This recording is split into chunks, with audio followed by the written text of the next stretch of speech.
Olá, sejam bem-vindos. Hoje eu quero falar dos principais aspectos do lucro presumido. A gente tem uma tabelinha para quem está assistindo no YouTube. A gente tem uma tabelinha comparando o MEI Simples Nacional, lucro presumido, lucro arbitrado e lucro real. Mas eu quero focar apenas no lucro presumido. Quando a gente fala de lucro presumido, nós estamos falando de imposto de renda e contribuição social.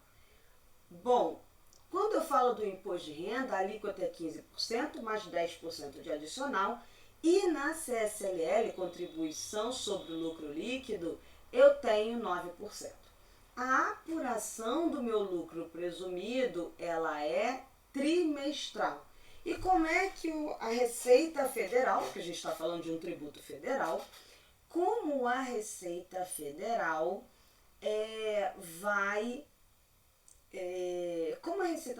vai saber que eu optei pelo lucro presumido? Quando eu pago a primeira guia do imposto de renda, pelo código do pagamento, ela sabe se eu optei pelo presumido, se eu optei pelo lucro real anual, se eu optei pelo lucro real trimestral.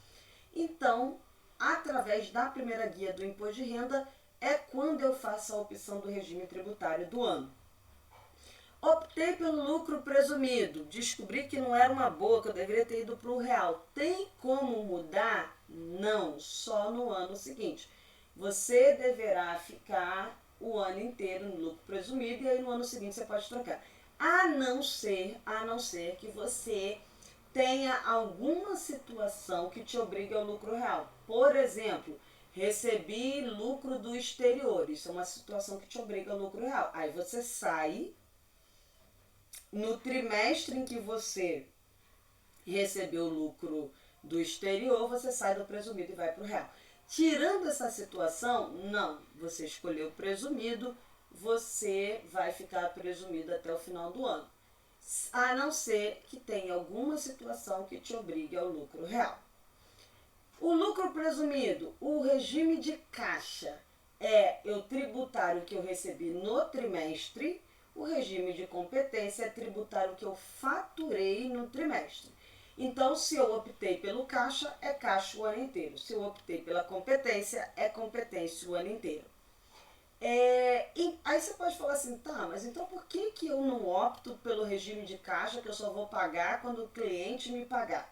Só vou pagar imposto de renda e contribuição social quando o cliente me pagar. Porque tem clientes que, você que trabalha, por exemplo, no escritório de contabilidade, ele não tem conciliação do extrato bancário, ele não tem o controle do que ele recebeu, qual nota que ele recebeu, ele não te manda os extratos bancários, aí manda com 3, 4 meses de atraso. Como é que você vai calcular tributo desse jeito? Então, empresas desorganizadas não deveriam estar no regime de caixa, deveria ser competência, faturou, tributou e acabou. Se eu tenho uma inadimplência muito baixa, se eu vendo à vista, não vendo parcelado, também não faz muito sentido eu estar no regime de caixa.